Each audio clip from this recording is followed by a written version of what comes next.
Om Namo Bhagavate Vasudevaya. Om Namo Bhagavate Vasudevaya. Om Namo Bhagavate Vasudevaya. Narayanam Namaskritya Naram Chaiva Narottamam Devim Saraswatim Vyasam Tato Jayamudhirayet Nashtaprayeshu Abhadreshu Nityam Bhagavata Sevaya Bhagavatyuttama Shloke Bhaktir Bhavati Naishtiki. Reading from Srimad Bhagavatam, Canto 10, Chapter 8, Text 41. Atho yathavat na vitarka gocharam.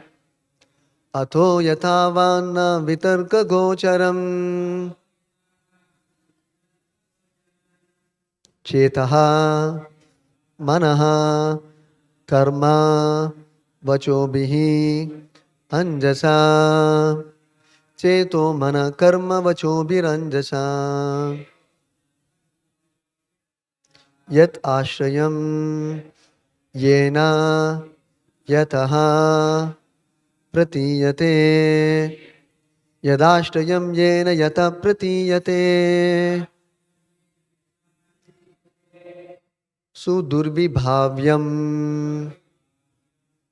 pranata asmi tatpadam. Sudurvibhavyam pranata asmi tatpadam. Atho yatavanna vitarka gocharam. Cheto mana karma vacho biranjasa. Yadashrayam yena yata pratiyate. Sudurvibhavyam pranatasmi tatpadam.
Atho yatavan.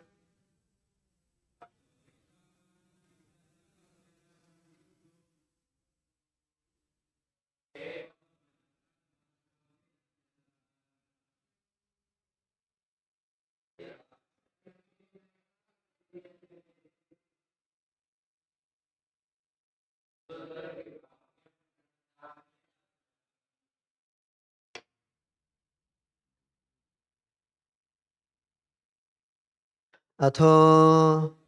Therefore she decided to surrender unto the Supreme Lord. Yathavat, as perfectly as one can perceive.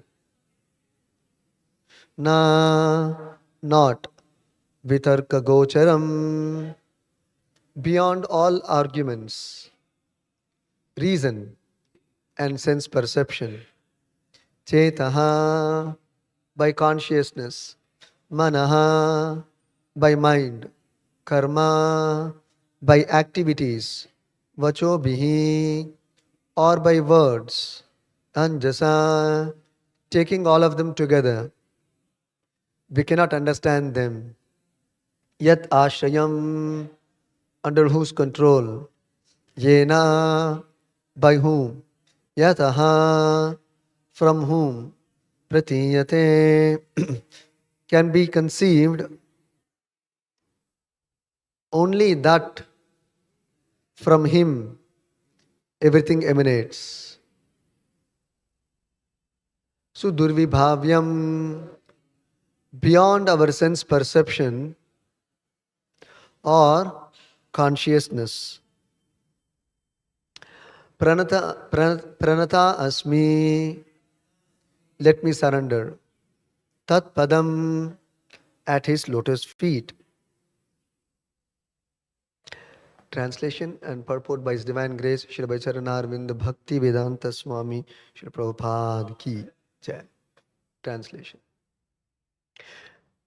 Therefore, let me surrender unto the Supreme Personality of Godhead and offer my obeisances unto Him, who is beyond the conception of human speculation, the mind, activities, words, and arguments, who is the original cause of this cosmic manifestation, by whom the entire cosmos is maintained, and by whom we can conceive of its existence.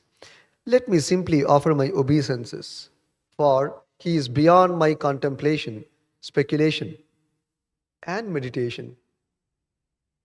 He is beyond all of my material activities. Can you repeat the translation? Therefore, let me surrender unto the Supreme Personality of Godhead and offer my obeisances unto Him,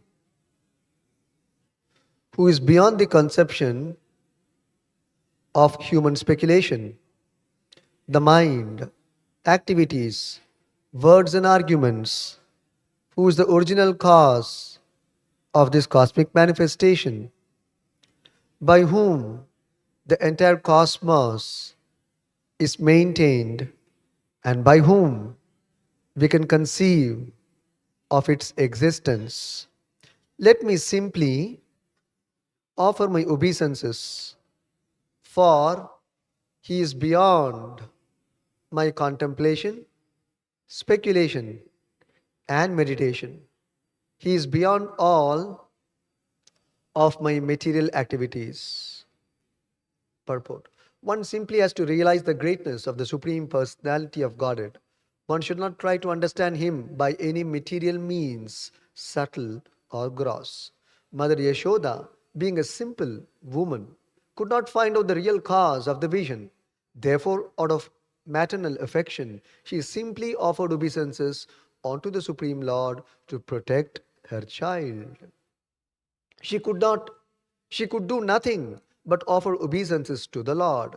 It is said, Achinte kalu ye bhava natam starkena yojayet, from Mahabharata, Bhishma Prabha 5.22. One should not try to understand the supreme cause by argument or reasoning. There is no alternative than to surrender to the Supreme Lord and offer Him our respectful obeisances. Then our position will be secure. This was the means adopted in this instance also by Mother Karana Karanam. When the immediate cause cannot be ascertained, let us simply offer our obeisances at the lotus feet of the Lord. Mother Yashoda concluded that the wonderful things she saw within the mouth of a child were due to him, although she could not clearly ascertain the cause. Therefore, when a devotee cannot ascertain the cause of suffering, he concludes, Tattenu kampam susamikshamano bhunjana evatmakritam vipakam tadvagvapurbir vidadan namaste jivetayo muktipade sadhaya bhak. The devotee accepts that it is due to his own past misdeeds that the Supreme Personality of Godhead has caused him some small amount of suffering. Thus, he offers obeisances to the Lord again and again.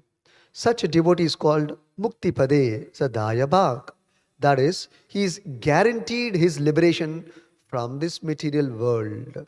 As stated in Bhagavad Gita 2.14, Matra Sparshastu Kaunteya Sitoshna Sukadukkadaha Agama Paino Nitya Stam Titikshasva Bharata.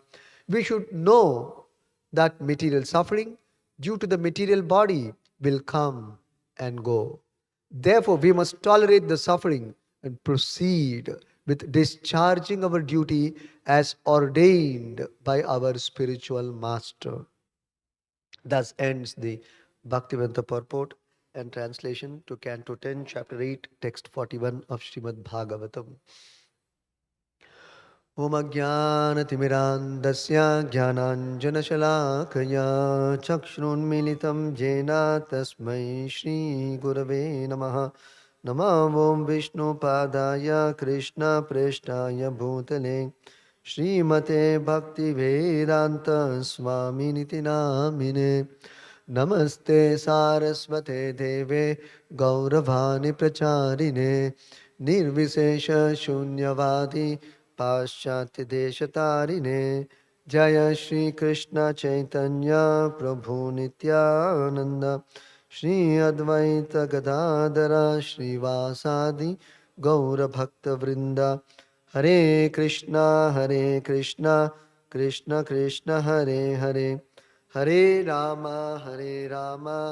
Ram Ram Hare Hare.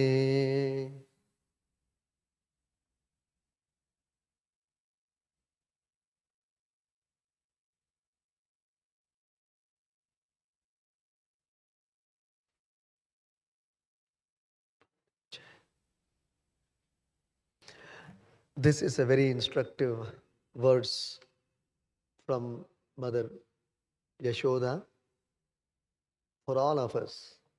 This verse deals with a very practical situation and an application of Krishna consciousness principle of how to take shelter of Krishna when in difficulty, when in danger, when one is faced with an embarrassing situation, when one is put in an awkward condition in one's life. Because time and again, we always come across these situations in our own lives. The sum and substance of material life is a life of embarrassment. The sum and substance of material life is we are always put in an awkward condition. Sometimes we recognize, sometimes we don't recognize, or rather most times we don't recognize. Sometimes like tube light flashing, suddenly it will flash, oh, I'm in an embarrassing or an awkward condition. We are always in an awkward condition. If you're in this material world, if you are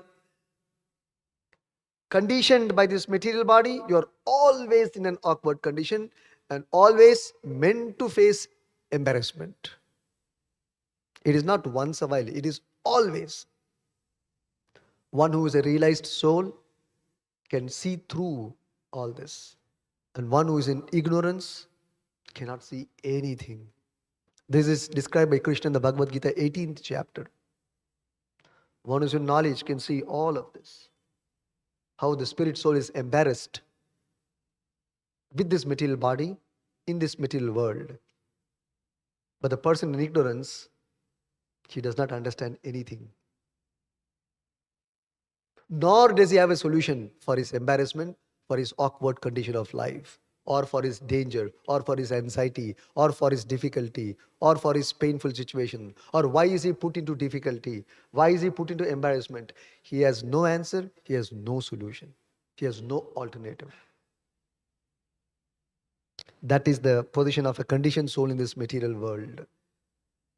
So directly from the pages of Mother Yashoda, we can have a solution. Here, when Mother Yashoda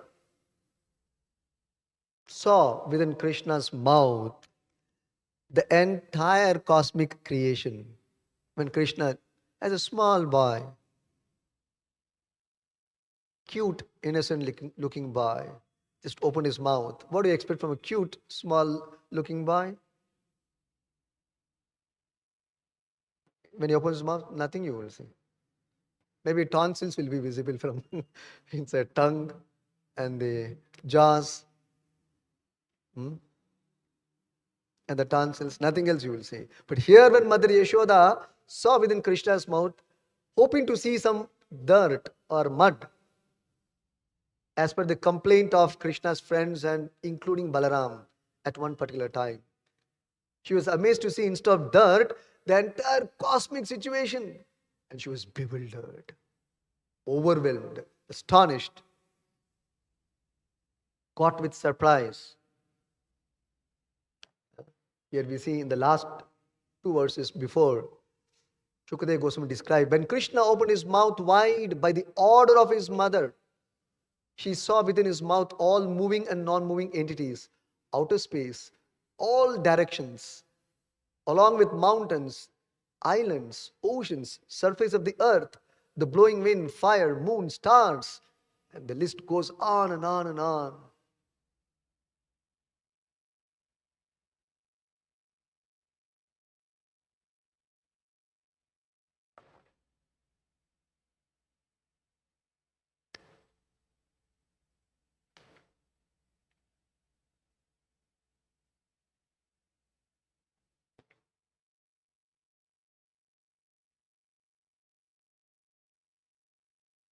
Yeah. And the interesting part is, Shukadeva Goswami ends this description by saying, seeing all these aspects of the cosmic manifestation along with herself and Vrindavan Dham, also within Krishna's mouth. She is seeing at Krishna, also she saw in Krishna's mouth. That is the most beautiful part. She became doubtful and fearful of her son's nature. Then Mother Yashoda began to argue within herself. Is this a dream? I don't think so, because I'm awake. Is it an illusory creation by external energy? No. Not true. Because what business devatas have to create illusion in me? The air so big, I am so small, I am just a cowherd woman. What business they have to confuse me or put me into illusion? Or is my own intelligence bewildered? I don't think so. Because my analytical skills are strong.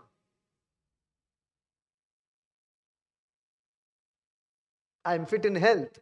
I am not diseased. Why there should be bewilderment? And my brain is also not deranged because I am able to think properly and clearly.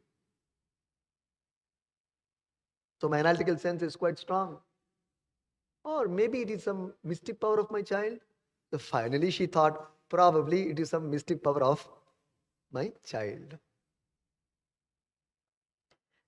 And she didn't give value anything more than there's maybe some display of some mystic power of my child and nothing else.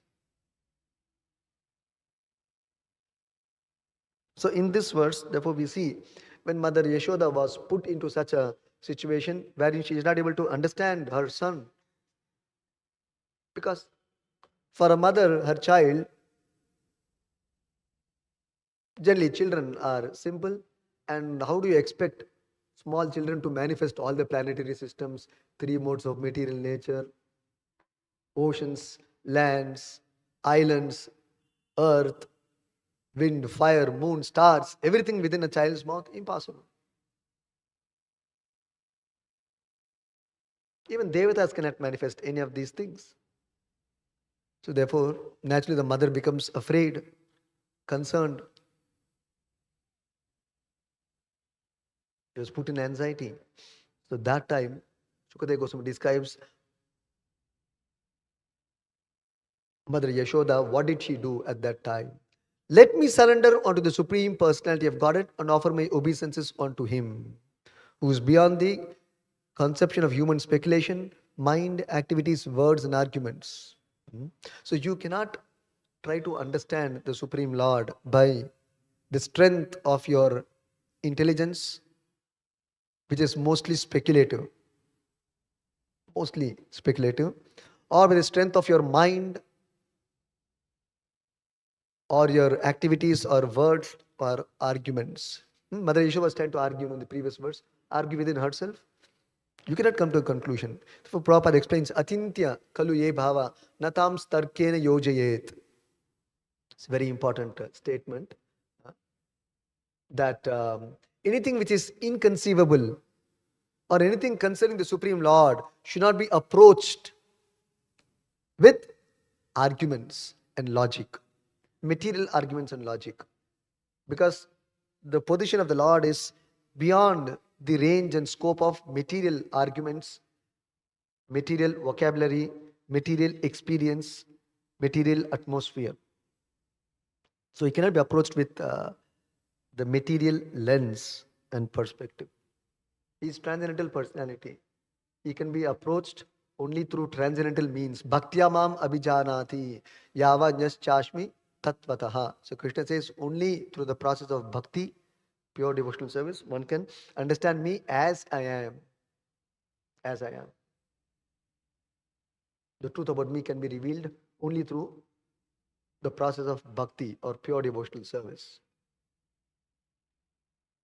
The truth of Krishna can also be understood only by whom the Lord graces, not anyone else. Tanum swam. Tanum swam. When the Lord decides to reveal himself, such a soul, person can understand his personality, not otherwise. Not by argumentation and reasoning. Any amount of tarka, not possible.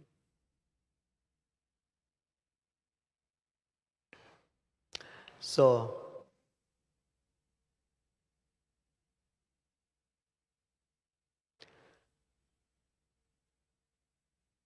whenever we are faced with some difficulty or some danger, and we cannot ascertain the cause of the danger or the difficulty, because material life means people always want to find out the cause. Why this happened, why that happened, how this happened. Always a conditioned soul is constantly trying to figure out the cause. Why? So that he can gain control.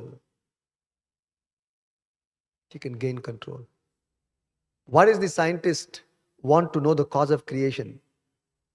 A devotee also wants to know the cause of creation, but there's a difference.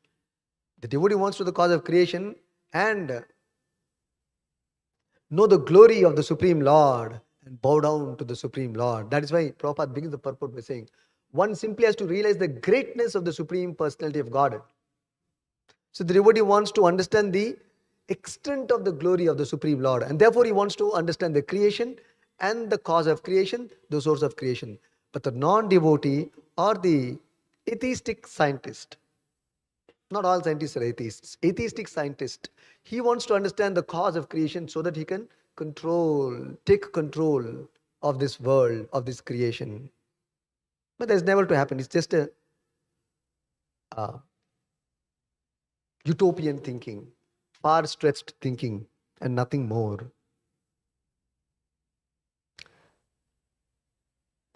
So when the devotee cannot ascertain the cause of something, cause of some difficulty or some situation, he doesn't over-endeavor like the materialistic person or a non-devotee who tries to bring everything under his comprehension, understanding, perception, control. But that's not the nature of a devotee. The devotee leaves it to the Supreme Lord. He surrenders to the Supreme Lord. Material life is characterized by control and control and control. And spiritual life is characterized by surrender. Opposite of surrender is control. So the devotees always want to surrender to the Supreme Lord, and the materialistic person or the non-devotee wants to take control of the situation, although he is not able to. Daivihi esha gunamayi mama maya duratyaya. There's a constant struggle for gaining control of material nature, material situation, material happenings, and yet he fails every time and therefore is embarrassed. But the devotee of the Lord is very peaceful and very happy, very comfortable, surrendering to the Supreme Lord at every moment. Let alone when things are not clear. Even when things are clear, he knows everything is happening by the arrangement of the Supreme Lord. Tena vina trinam api na achalati. Nothing Even a blade of grass cannot move without the sanction of the Lord. So the devotee is perfectly convinced and realized about this fact. Realized about this fact. So he is agreeable to any situation of life as life presents, as his karma presents. He is agreeable. He doesn't oppose. Material life means constantly oppose the situation to his and try to bring things to his favor, to uh, bring it to a favorable condition for his sense gratification, for according to his plan. But devotee means he allows the plan of the Lord to manifest, be it apparently materially successful or a failure. Apparently, it may bring profit or loss. Apparently, it may bring uh, happiness or suffering. He bows down to all of these conditions. Success or failure. Sometimes, we are always disturbed by this. If I'm successful in my activities, I'm comfortable. If I'm failure, somebody brands me, hey, you're a failure. You can't do it. Become very disturbed. You're not fit for this. You better step out. It can be extremely disturbing. The devotee means he is not disturbed by all these dvandva. Last class we discussed, these are all dualities because of this material body. And Krishna consciousness means to address these dualities. How to come out of these dualities of success, failure, recognition, or criticism. Because if I do everything well, nicely, brilliantly, I'll get appreciation. If I don't do it, I'll be neglected, left out. See, this is how life is all about. The devotee is not disturbed. If I'm a failure, it is Krishna's will that I'm a failure. Why don't we accept it? We don't accept. Because I want to be a successful man. You may be successful materially, but a failure spiritually. And you may be a failure spiritually, but failure materially, but successful spiritually. And for Krishna, that counts. And this is described in Bhagavatam by Narad Muni. One small exercise, find out where Narad Muni is told. In the first canto. Narad Muni has made this statement. Find out. Therefore, we are not concerned much about material success to spiritual failure.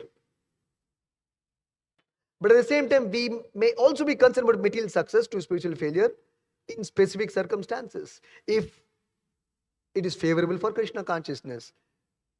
So contradictory things can be reconciled by taking the principle of anukulyasa sankalpaha. Is it favorable for Krishna consciousness or not? Or pratikulyasa varjanam, is it not favorable and not good for my spiritual life? Or this is not what my guru's order is, and I reject it. Even if it is favorable, I will reject it because it is unfavorable for Krishna consciousness or not as per my guru's order and direction. So you have to become more and more sensitive in Krishna consciousness. If you want to advance in Krishna consciousness, how do we know we are advancing? You should become more and more sensitive to the instructions of Krishna, to the instructions and directions of Guru and Vaishnavas. Become more and more sensitive. And that takes a lot of our energy. It's not going to be easy. So it requires a lot of prayer and surrender. It demands prayer, deep, heartfelt prayers, and sincere surrender. Otherwise, it is difficult to make advancement.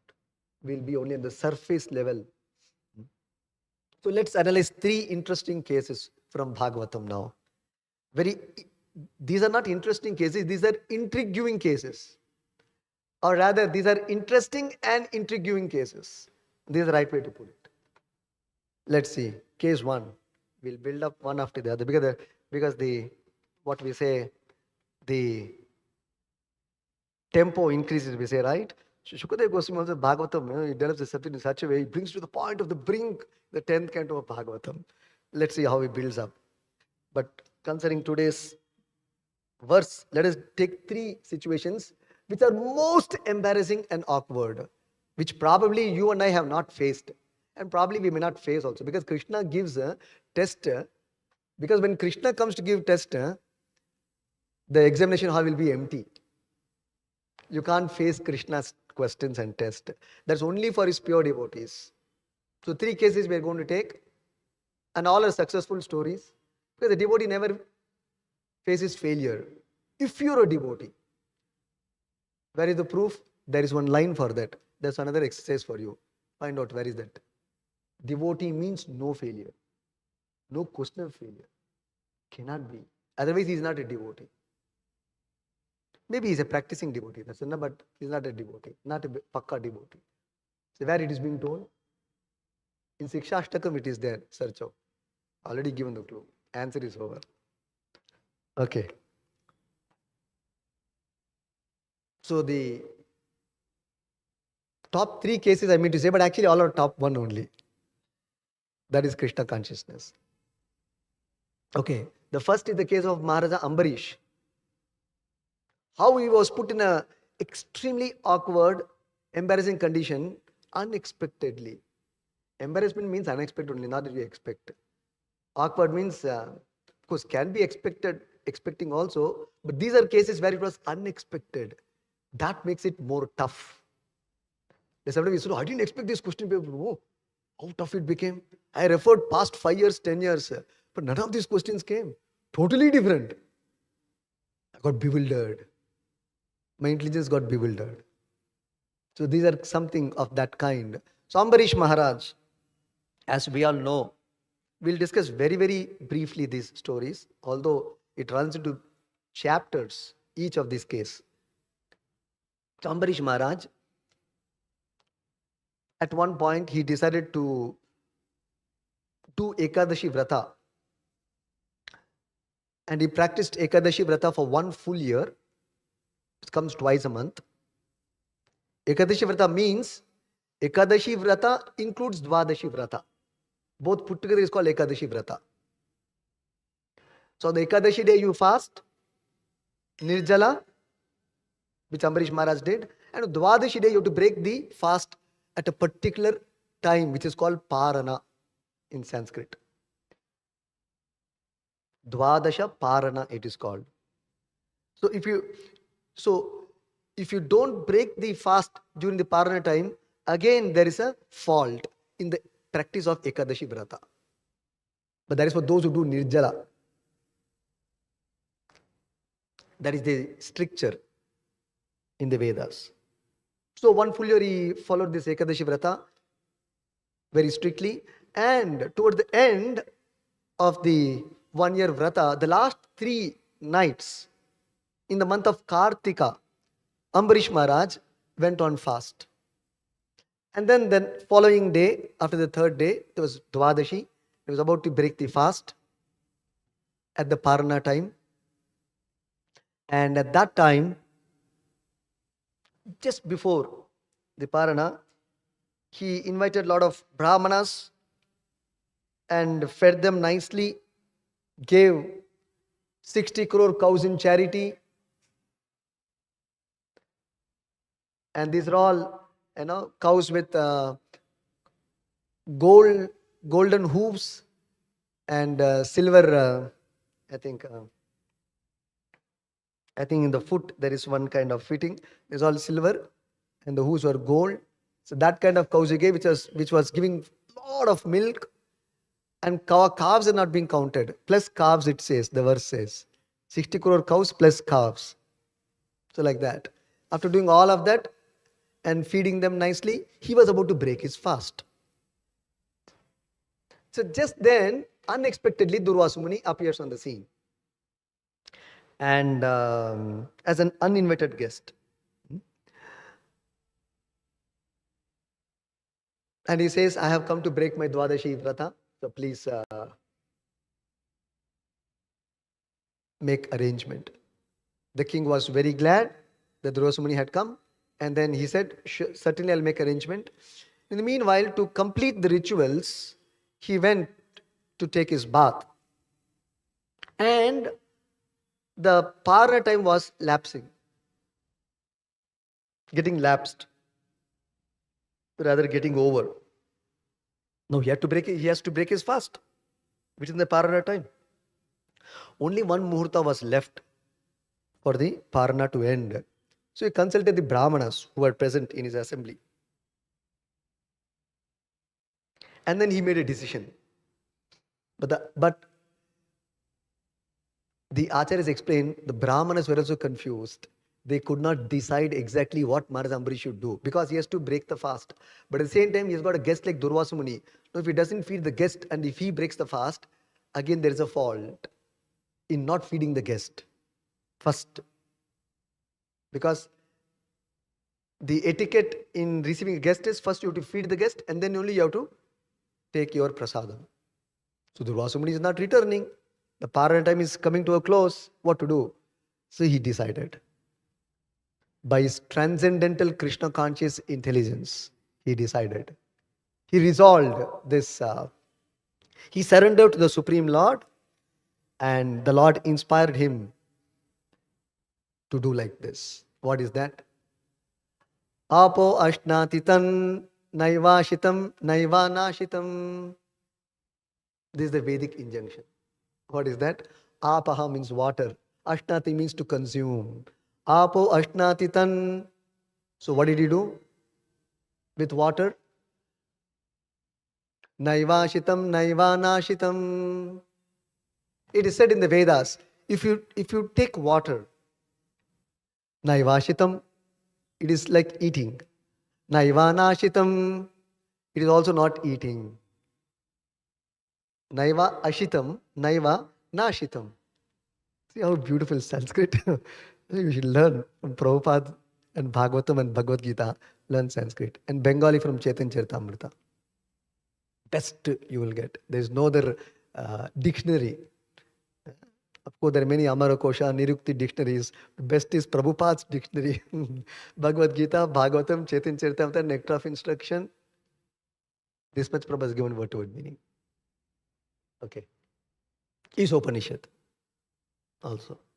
This much enough Sanskrit for us. We don't have to go outside the scope for Sanskrit. So, apo ashnatitan naivashitam naiva nashitam. So following this Vedic direction, he consumed water, by which he broke his fast. But actually he didn't break his fast because it's only water, not grains.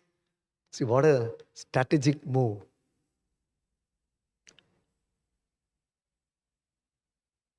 But moment he drank water, Durvasa Muni instantly appeared on the scene.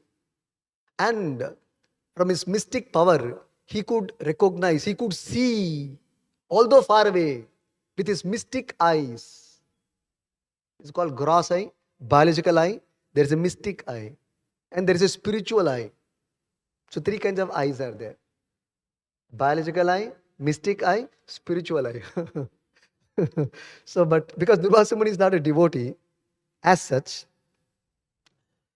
so he had a mystic eye by which he could recognize, oh, Ambarish had broken his promise and has taken the prasad. He has broken his fast without me, without feeding the guest. He became offended and upset, extremely upset. And the moment he landed up, Ambarish Maharaj very, very kindly received him. So very nice to see you. So please come, I will serve prasadam for you. Oh, but you have already taken prasadam. What are you offering me prasadam? This is unfair. This is nonsensical. You have broken the Vedic rule. You will go to hell. And he started blaspheming Ambarish Maharaj and giving no time. Sometimes, when anger comes, there's no time only. Taka, taka, taka, taka, taka, brain works. Otherwise, brain doesn't work. So he plucked a bunch of hair and produced a demon, a fiery demon. And this demon started attacking Ambarish Maharaj, approaching Ambarish Maharaj to burn him to ashes. But it is described, the Lord knew everything. Therefore, before anything happened, Krishna, he had already arranged for his Sudarshan Chakra to protect Maharaja Ambarisha. So before this instance, Krishna had met Ambarish Maharaj. And Krishna had left his Sudarshan Chakra with Ambarisha Maharaj in his palace. Keep it with you. Idli sumne idli jote idli. Joteli irtane. Keep it with you. Ambarish could not sense why he has given me Sudarshan Chakra. Anyway, Lord gave nice gift. So he kept it with him. Now this gift came to work, came into action. It was put into action now. But Ambarish Maharaj didn't recall that gift. Sudarshana acted by himself, by his transcendental intelligence. See, these are all the final nuances in devotional service. What is that? You should not wait for action. You jump into action. Sometimes you should also wait for the order. You should know when to wait for the order, when need not wait for the order. These are all things that are confusing in our life. That's why we miss our spiritual life.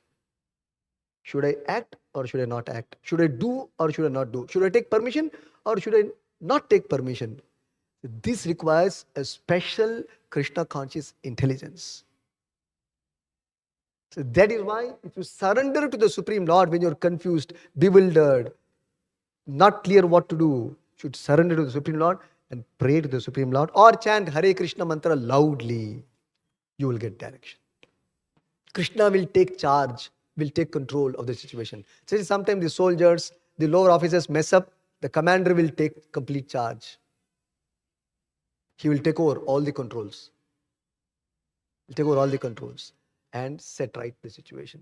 Like that, we should allow Krishna, the commander in our life, to take complete charge of our life. Otherwise, we will mess up otherwise. So, this protection is offered to a devotee. Prabhupada is writing in the purport. See how Prabhupada further embellishes this episode. This protection is offered, that Sudarshan Chakra to Ambarish Maharaj. It's a protection Krishna had left. Even though Ambarish Maharaj didn't knew the upcoming danger. So this protection is offered to a devotee even from the very beginning of his devotional service. That means it is not that only for Maharaj Ambarish Krishna is protecting. Even from the very beginning of a neophyte in his devotional service, also Krishna arranges all his protection. The only difference is the advanced devotee is convinced and realized of the Lord's protection. The neophyte has no faith or knowledge about that protection. This is the difference between an advanced devotee to a neophyte devotee. How do you grade? How do you judge? I'm a neophyte or advanced? I'm convinced. The Lord always arranges for my protection. Even the so-called danger, there is protection. How I can be out of protection? I'm dependent on my Lord. How am I not protected? Am I unprotected? Is the Lord careless for his protection of his devotee? No. So reconcile all these statements. Why do you think you are put in a dangerous situation? No, never. You are never put in an embarrassing condition. You are never put in an awkward condition. Never put in a dangerous condition. Krishna always arranges for the protection of the devotee. The so-called embarrassment, awkwardness is only a material analysis. And behind all of these things, there's the Lord's complete spiritual protection. Sometimes even material protection. So this protection is offered even from the very beginning of his devotional service. And Krishna declares that in the Bhagavad Gita, Kaunteya pratijanihi namay bhakta pranashyati. Prabhupada says again, protection begins immediately. You see, Krishna is not late. So sometimes, fire catches up. Fire engine comes much late after everything is burnt out.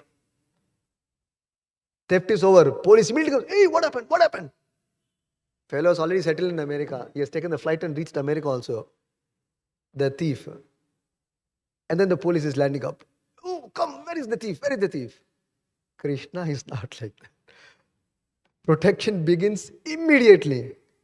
The Lord is so kind and merciful that he gives the devotee proper guidance and all protection. Guidance and protection. And thus the devotee very peacefully makes solid progress in Krishna kindness without outward disturbances.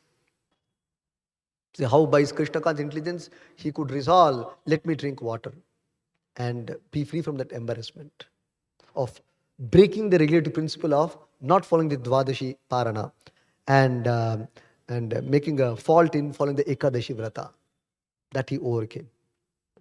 In case 2 and case 3 quickly. Bali Maharaj is another second classic case. The next two cases are very much more close to our present position of devotees in ISKCON. We will come to that also. So Bali Maharaj, when Lord Vamana appeared in his assembly and requested 3 steps of land in charity, Bali Maharaj, without a thought, immediately agreed. And there are nuances in all these details. Immediately, he didn't think, he didn't analyze. So when you ask for a donation, people think, should I give? Not give. Okay? Not okay. No such thing. Not only donation, anything. If the Lord wants, the Acharya wants, we should immediately submit. We should not analyze. We should not analyze. If you analyze, that means there's a doubt element there. That means you're hesitating. That means there is no full surrenderance. See, we see in our life also, devotees tell, authorities tell, we don't immediately act. Guru tells, we don't act. We take time to think. That means there is hesitation. That means Krishna also hesitates to show his mercy then. We should immediately surrender to the will of the Lord. Is a lesson we learn. Bali Maharaj, without thinking, immediately surrendered and consented to Vamana or Vishnu's request. But Shukracharya warned, no. Please don't accept his proposal. Don't give him what he requested. Because by telling 3 steps of land, he will take away all the 3 planetary systems from you and make you a beggar. Be careful. You will be on the road. You will be on the street. But actually what he meant within that statement is, you be on the road, I have no problem. But if you are on the road, I will also be on the road. Because I am maintained by you. So this is called a seminal Brahmana, Prabhupada explains. Caste Brahmana. He is concerned only about filling up his belly and his family's belly. Not bother with the deity or the Lord or the devotee. He is bothered only about filling up his belly, his security, his finance. He is concerned about that. He is not concerned about Vishnu. If everything is secure, I will think of Vishnu or Guru. No. Bali Maharaj, because initially Shukracharya thought for Vishnu you should surrender everything. But now when Vishnu has personally come requesting something from Bali Maharaj, that to 3 steps of land, Shukracharya won't, no, don't give. But Bali Maharaj told his Guru, but you only told me surrender everything to Vishnu. But now when the actual situation comes, you're saying don't surrender, don't give everything. What is it? There's a contradiction he found in his Guru. And then he rejected his Guru's words. But then at that time, Shukracharya cursed him. He said, you will become a pauper, you will become a beggar. I curse you. You will go to hell by rejecting my word, disobeying my word. At that time, what happened? That is described. Anyway, there's no time. You can read 8th canto, chapter 20, text 1 purport. Beautiful purport. The essence is this. So, Bali Maharaj rejected his Guru's order. And Shastras say, Shukracharya quotes, if you reject Guru's order, you will go to hell. And if you follow Guru's order, you will go to heaven. And now you will go to hell. I curse you. You have all my curse. Like Guru says, you have all my blessing. So Shukracharya said, you have all my curse. Tathastu, karso bhava.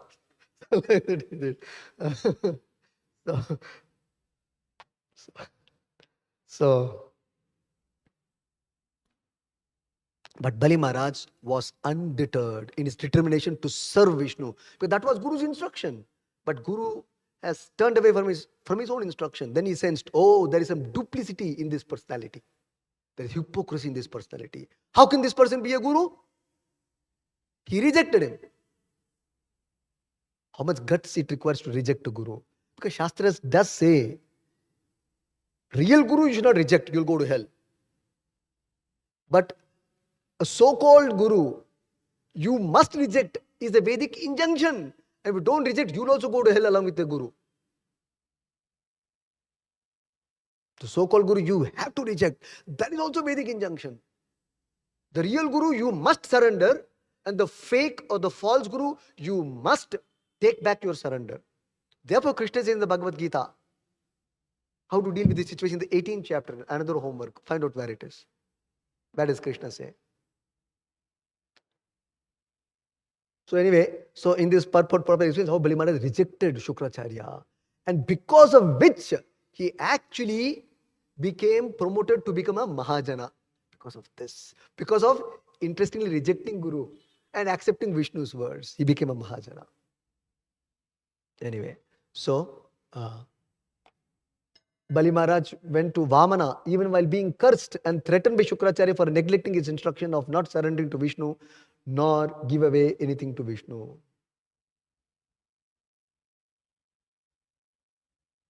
So that is the second example.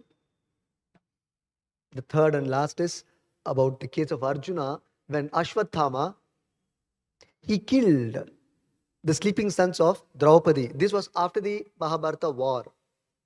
Actually, the Mahabharata war was over. And almost everyone was killed on almost on both the sides, except the Pandavas on the Pandava side and Duryodhana on Kaurava side. Because even Bhishma, Dronacharya, all were killed in the battle. So that time, thinking that the heirs of the Pandavas are still living, called the Upa-Pandavas, Ashwatthama thought, let me behead all of them and bring their heads, the heads of Upa-Pandavas, as a gift and offering to Duryodhana at his feet. And my master will be very pleased. He thought so. And then he butchered while the sons of Draupadi were sleeping, small children. No, they were sons. So when they were sleeping, he butchered their heads and brought them as an offering to Duryodhana, thinking that he will be pleased. But Duryodhana became very furious and most upset. He thought that at least they were the last remaining descendants after us, and you have finished off that hope also. Anyway, so when this happened, immediately the news reached to Arjuna, Draupadi and the Pandavas, including Krishna, everyone. Then Draupadi became very, very unhappy and was, became extremely disturbed. Was crying pitiably about the plight of her children. Imagine 5 children being killed, murdered actually. That too by a Brahmana, like Ashwathama, which you don't expect from. So anyway, so then when she was crying, Arjuna took a vow that I will bring the head of Ashwathama and you can stand on his head and then light the fire. And then we will light the fire to burn the bodies of our dead children. He made a promise like that. Kshatriyas are like that. So then he set out to get the head of Ashwathama. And when he began the chase, Ashwathama got scared. Oh, Arjuna is behind me. Very soon I'll be finished. So out of fear, he released a Brahmastra to save himself. And at that time, it was heating up the entire universe, because Brahmastra is like a nuclear weapon. Actually, Brahmastra is much, much more fiery and dangerous than a nuclear weapon of modern time. That time, Arjuna, not knowing where is this heat developing from, he prayed to Krishna, Krishna, Krishna Mahabaho, beautiful prayer. The first canto, 7th chapter, text 22. Very nice prayer. We can memorize this. I don't have time now. So Krishna, Krishna Mahabaho, Bhakthanam Abhayankara, as he says. So please protect me, Krishna. Please save me. So I don't know where this fire is, this fiery atmosphere has developed. I don't know where this, how this situation has come into being. So then Krishna immediately says, oh, this is the work of Ashwathama. He has released the Brahmastra to save himself, being afraid of you upon the imminent death. but unfortunately does not know how to retract the Brahmastra, take back the Brahmastra. So then he said, you release another Brahmastra and retract or take back both the Brahmastras. Arjuna knew that. So he did that. And Arjuna released another Brahmastra. So two Brahmastras collided each other, and there was a kind of fire at the time of devastation. At the time of devastation, that kind of fire was produced, and Arjuna very soon recalled back both the Brahmastras.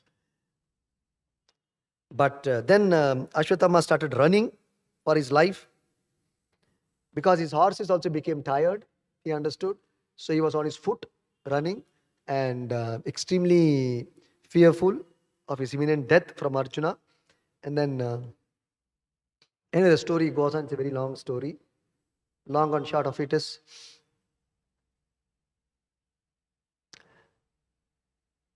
finally Arjuna is able to capture Ashwatthama and bring him to the feet of Draupadi. And he said, now tell me, Draupadi, what do you want me to do with this aggressor? Draupadi said, please let him go, release him. Okay? How can she say that? Because she is a soft-hearted woman. She is feeling the pain of loss of her children. Why should Ashwatthama's mother also feel the same pain, be put into the same painful condition of losing her son? So as a kind, affectionate mother, out of motherly feelings, being able to appreciate a mother's feeling towards her children, she said, please release him. Also, he is a son of a Brahmana, your own Guru, Dronacharya. Therefore, it is not fair upon us to kill him. Please release him. Nakula Sahadeva, Yudhishthir Maharaj, Lord Krishna also endorsed the view of Draupadi. But initially Lord Krishna prompted Arjuna, no, you should kill him. Arjuna also decided he'll kill him. But after hearing Draupadi, Krishna and Arjuna also changed their minds. But Bhima disagreed. So he stood on, no, you have to finish him off. You have to kill him at any cost. No compromise. Then finally Krishna said, okay Arjuna, now you should take the call. So that's the context here. Arjuna,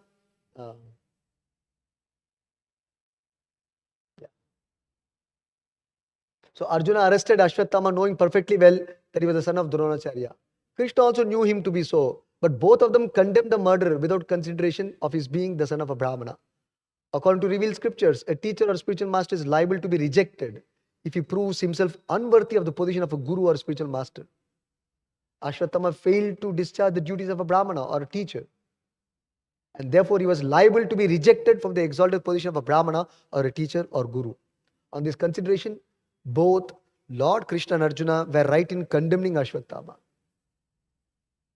Okay, now Krishna says, what is the conclusion? So Arjuna is waiting for an order, but Krishna didn't say exactly what to do. Krishna only made this statement. Krishna said, a friend of a Brahmana is not to be killed, but if an aggressor, but if he is an aggressor, he must be killed. All these rulings are in the scriptures. You should act accordingly. That means you have to fulfill the promise made to your wife. That means you will get the head of Ashwatthama. You must also act according to the satisfaction of Bhimasena and me. So Draupadi does not want him to kill. And Shastras also don't permit killing of a Brahmana. But Bhimasena wanted that Ashwatthama be killed. What should he do? Finally, Arjuna was perplexed because Ashwatthama was to be killed as well as spared, according to different scriptures cited by different persons. What did he do? So that is described. So he cut off the jewel and hair from Ashwatthama's head, but not killing the body of the Brahmana called Ashwatthama. In that way he fulfilled both the conditions. So Shastra say, cutting the hair from his head, depriving him of his wealth, and driving him from his residence are the prescribed punishments for the Brahma Bandhu or relative of a Brahmana. Vadyo na anya asti daihikaha. There is no injunction to kill the body of a Brahmana.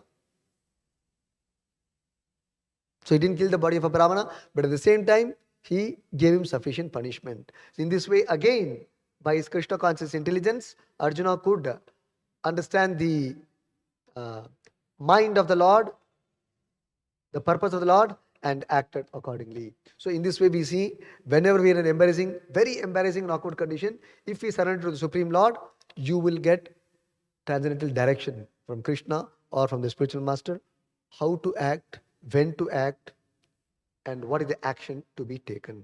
So whenever we cannot ascertain the cause of the situation or the difficulty, you should simply surrender to Krishna, chant Hare Krishna seriously, one mala, and wait for the direction from the Lord, which may come through him or through inspiration or from the Guru or from the devotees or similar such way. The Lord will give guidance and we can very clearly observe it in our life. Stop here. ग्रंथराज Shrimad Bhagavatam की जय, श्री प्रभुपाद की जय.